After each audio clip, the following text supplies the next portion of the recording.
మొట్టమొదటిది ఏంటి అని ఆలోచన చేస్తే జారత్వము అనే మాట ఉంది, ఇంగ్లీష్లో ఉంది ఫార్నికేషన్ అనే మాట. నూతన నిబంధన గ్రీకు అనే భాషలో వ్రాయబడింది. సో గ్రీకు భాషలో జారత్వము అనే మాటకు వాడబడిన పదం ఏంటంటే పోర్నోగ్రఫీ అనే పదముకి చాలా దగ్గర పదాన్ని అక్కడ జారత్వము అనే మాటకు వినియోగించారు. ఈ రోజుల్లో పోర్నోగ్రఫీ చాలా చాలా ఎక్కువ అయిపోయింది కదండి. బూతు చిత్రాలను చూడడము, బూతు చిత్రాలు కొంతమంది ఉదయం లేవగానే పళ్ళు కూడా దొంగకారు కానీ ఫోన్లో వెళ్ళిపోయి అసభ్యమైన దృశ్యాలతోనే వారి దినాన్ని ప్రారంభించే వాళ్ళు చాలామంది ఉన్నారు.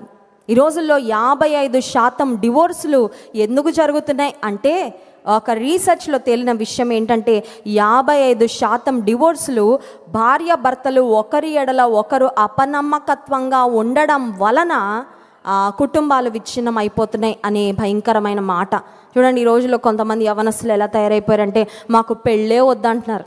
పెళ్ళే వద్దు, స్వేచ్ఛగా ఉంది జీవితం. ఒక వ్యక్తికే ఎందుకు కట్టుబడి ఉండాలి, ఒక వ్యక్తికే భర్తగా ఎందుకు ఉండాలి, ఒక వ్యక్తికే భార్యగా ఎందుకు ఉండాలి, స్వేచ్ఛగా బ్రతుకుతాం, ఇష్టానుసారంగా జీవిస్తాం, ఏది కావాలనిపిస్తే అది, ఎప్పుడు కావాలనిపిస్తే అప్పుడు మేము చేయడానికి అవకాశం ఉంటుంది. కనుక కుటుంబ వ్యవస్థలో మేము ఒక క్రమమైన పద్ధతిలో ఉండడం ఇష్టం లేదని చాలామంది యవనస్తురాండ్రు they are choosing to not get married. పెళ్ళి చేసుకోవాలని ఇంట్రెస్ట్ లేదంటున్నారు చాలామంది యవనస్తులు. నా దగ్గరికి చాలామంది తల్లులు వచ్చి చెప్తా ఉంటారు, అమ్మ ప్రార్థన చేయండి, మా వాడు పెళ్లి చేసుకోని అంటున్నాడు, ప్రార్థన చేయండి, మా అమ్మాయి పెళ్ళొద్దంటుంది, ప్రార్థన చేయండి.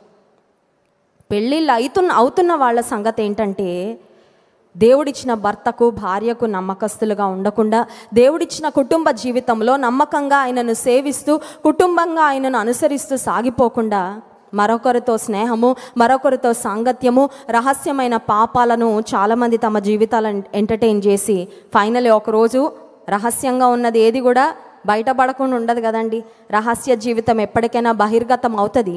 ఒక్కసారి విషయాలన్నీ వెలుగులోకి వచ్చిన తర్వాత ఆ కుటుంబాలు, ఆ పెళ్ళిళ్ళు పెటాకులు అయిపోతూ ఉన్నాయి. తల్లిదండ్రులు ఎంతమంది ఏడుస్తున్నారు, మా వాడు చాలా మంచోడండి, ఎందుకు ఇలా అవుతుందో మాకు తెలీదు, మా అమ్మాయి చాలా మంచిది కానీ ఎవడో ఇట్లా చేశాడు, ట్రాప్ చేశాడు, మా అమ్మాయి జీవితము పాడైపోయింది. జారత్వాన్ని చంపాలి అనే మాట దేవుని వాక్యంలో మనం చూస్తాం. రెండవదిగా అపవిత్రత అనే మాట ఉంది, చూసారండి. ఇది చాలా చాలా జాగ్రత్తగా గమనించుకోవాల్సిన విషయం. ఎందుకంటే జారత్వం అందరూ చేయడానికి సాహసించరు. ఎందుకంటే జారత్వం చేయాలంటే అమ్మో ఎయిడ్స్ వ్యాధి వస్తుందేమో, ఎవరికైనా తెలుస్తుందేమో, ఏదైనా అవుతుందేమో, అనవసరంగా ఎందుకు లేనిపోని సమస్యలని చాలాసార్లు మొదటి పాపం విషయంలో జాగ్రత్త పడతారు. కానీ రెండో పాపం విషయానికి వచ్చేసరికి అపవిత్రత అనే మాట ఉంది. ఈ అపవిత్రత అనే మాటను గ్రీకులో మూల భాషలో మనం గమనించినట్లయితే అక్కడ వాడబడిన పదం ఏంటంటే లస్ట్ఫుల్ ఇంటెంట్, అంటే పాపముతో కూడిన తలంపులు లేదా పాపముతో కూడిన ఆలోచనలు అనే మాట వ్రాయబడింది. అపవిత్రత శరీరంతో చేయడానికి చాలామంది జంకుతూ ఉన్నారు కానీ అపవిత్రమైన ఆలోచనలు ఆలోచించడానికి మాత్రం ఏమాత్రం సందేహించకుండా అపవిత్రమైన ఆలోచనలను, అపవిత్రమైన తలంపులను తమ హృదయంలో పెంచి పోషిస్తూ ఉన్నవారు చాలామంది ఉన్నారు. ఇంగ్లీష్లో వ్రాయబడిన మాట ఏంటంటే దానికి స్టెయిన్ వన్స్ మైండ్ అని, అంటే మనసుకి మలినం అంటుకోవడం అంట. చాలాసార్లు బట్టలకి మురికి అంటుకుంటే వెంటనే తీసేస్తాం కదండి, వెంటనే వాషింగ్ మెషిన్లో వేసేస్తాం, వెంటనే బ్రష్ కొట్టి ఆ మరక మచ్చ ఏదైతే ఉందో పోయే వరకు పట్టుదలగా మనం కృషి చేస్తాం. ఒకవేళ ఏదన్నా పోని మరకలు ఏదన్నా బట్టల మీద పడితే ఇక వాటిని బయటకి కూడా వేసుకోవడం మానేస్తాం. ఎందుకంటే స్టెయిన్ అయితే మనకి ఇష్టం ఉండదు. కానీ చాలాసార్లు మనసు స్టెయిన్ అయిపోతూ ఉంది. పాపపు మరకలు మనసుకు అంటుకుంటా ఉన్నాయి. దాన్నే దేవుని వాక్యం సెలవిస్తుంది అపవిత్రత అనే మాట. అందుకే మన మనసు అనేది it is a secret world, అవునా కదా అండి? ఒక రహస్యమైన ప్రపంచం, అవునా కదా? హమాస్ టెర్రరిస్టులు గాజా అనే ప్రాంతంలో ఒక రహస్యమైన సొరంగాన్ని వారు ఎప్పటి నుంచో తవ్వి పెట్టుకున్నారంట. చాలామంది యూదులు లేదంటే ఆ సమయంలో వారు ఎవరినైతే బందీలుగా చేసుకున్నారో వారిని ఆ సొరంగంలోకి తీసుకువెళ్ళిపోయి అక్కడ బంధించేశారు. చాలా భయంకరమైన పరిస్థితులు అక్కడ మరి జరుగుతూ ఉన్నాయి, మన వార్తల్లో చూస్తున్నాం. సొరంగం, ఇప్పుడు ఆ భూమి క్రింద ఉన్న ఆ సొరంగంలో ఏం జరుగుతుందో అక్కడికి వెళ్ళిన వారికి తప్ప బయట ప్రపంచానికి ఏమీ తెలియదు. చాలాసార్లు మన మనసు, మన ఆలోచనలు కూడా it's like a secret world. ఎవ్వరికి కనబడుతుందండి.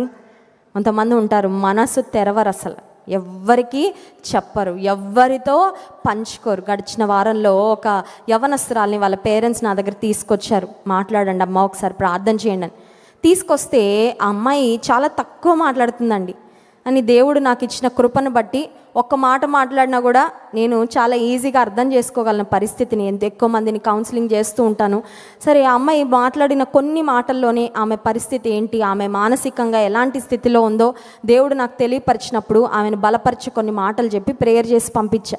తల్లిదండ్రులు ఒక మాట చెప్పారు, ఏంటంటే మా అమ్మాయి ఇంట్రోవర్ట్ అండి, ఎవరితో మాట్లాడదు, ఎవరితో పంచుకోదు, ఫ్రెండ్సే లేరు, అమ్మతో చెప్పదు, నాన్నతో చెప్పదు, ఇంట్లో ఉన్న అక్కతో చెప్పదు, తమ్ముడితో చెప్పదు. తన మనసులోనే తను ఆలోచించుకుంటా తన బాధ తనే పడుతూ ఉంటుంది. తను ఏదన్నా డిప్రెషన్లో ఉంటే తనే స్ట్రగుల్ అవుతుంది తప్ప ఎవ్వరికి మనసు విప్పి మనసు తెరవడానికి ఏమన్నా మన దగ్గర ఇన్స్ట్రుమెంట్స్ ఉంటాయండి. ఓపెన్ హార్ట్ సర్జరీ చేయాలంటే కోస్తారు డాక్టర్ దగ్గర, కొన్ని వారి దగ్గర ఉండే పరికరాలు ఉంటాయి, వారు చేస్తారు సర్జరీ. మనసు తెరవడానికి ఏమైనా ఉంటుందా?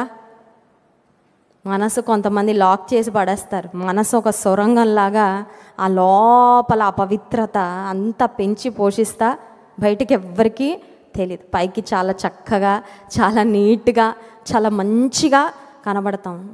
కానీ దేవుని వాక్యం సెలవిస్తుంది, అపవిత్రతను చంపాలి. మనసులో అపవిత్రతను పెంచి పోషిస్తే ఆ అపవిత్రత మనల్ని ఆధ్యాత్మికంగా సంహరిస్తుంది. ఆ అపవిత్రత మనల్ని దేవునికి ఖచ్చితంగా దూరము చేస్తుంది. పోర్నోగ్రఫీ అనేది నేటి దినాల్లో చాలా చాలా ఎక్కువైపోయింది.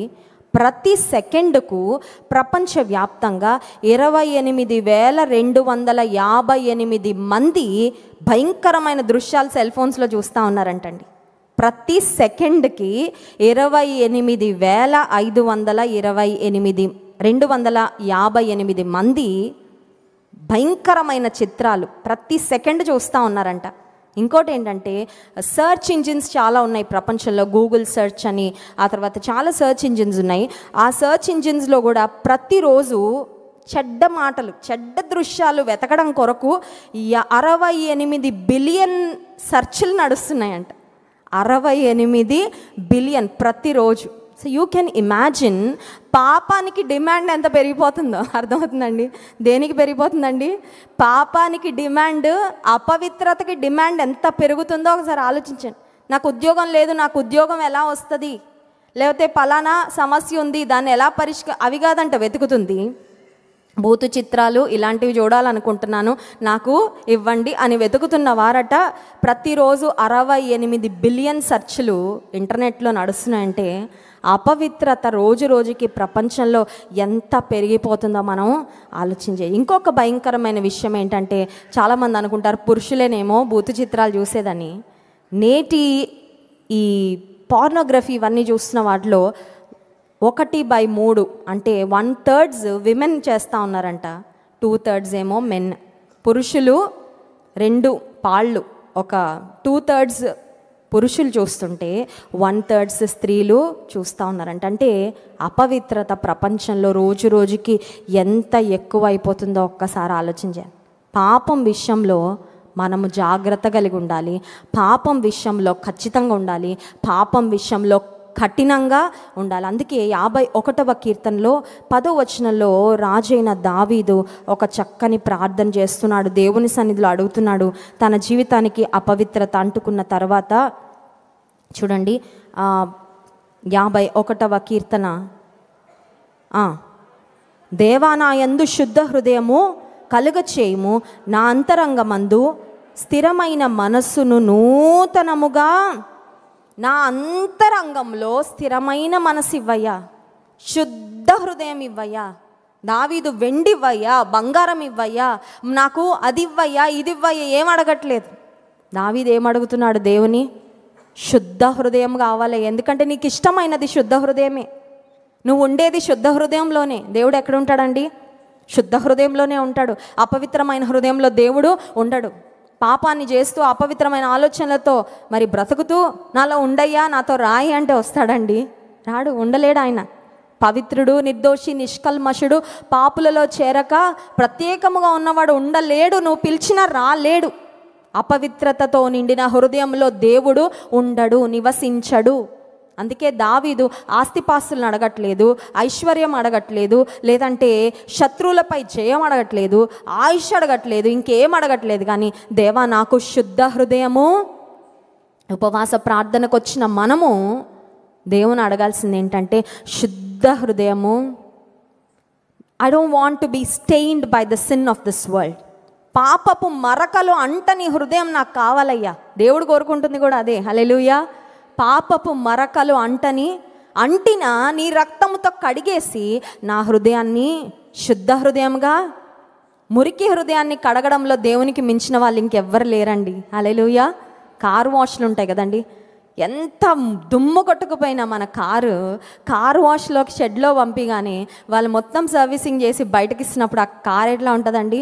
తల కొత్త కారులా ఉంటుంది, కొత్త కారులాగా ఉంటుంది. దేవుని సన్నిధానానికి వచ్చిన ప్రతిసారి మన హృదయ స్థితి ఎలా ఉన్నా, ఇక్కడ దేవా నాకు శుద్ధ హృదయము కలుగచే, నా అంతరంగంలో స్థిరమైన మనసు నూతనంగా పుట్టించయ్యా, నూతనంగా నా హృదయము, నా అంతరంగాన్ని నువ్వు కడుగు ప్రభువా, నూతనమైన మనసు నాకు అనుగ్రహించయ్యా. అది అడుగుతున్నామా? దేవుని సన్నిధికి వచ్చినప్పుడు అడుగుతాం. ఆరోగ్యము అడుగుతాం, ధనము అడుగుతాం, జయం అడుగుతాం, లేకపోతే పిల్లల విషయంలో పెళ్ళిళ్ళ కొరకు అడుగుతాం, ఉద్యోగాల కొరకు అడుగుతాము, ఎన్నో అడుగుతూ ఉంటాం. కానీ దేవుని సన్నిధిలో అడగాల్సింది, నిజంగా దేవునిలో ఎదగాలని ఆశించే వారు ఖచ్చితంగా అడిగేది ఏంటంటే శుద్ధ హృదయము, అంతరంగములో స్థిరమైన మనస్సును నూతనముగా పుట్టించయ్యా.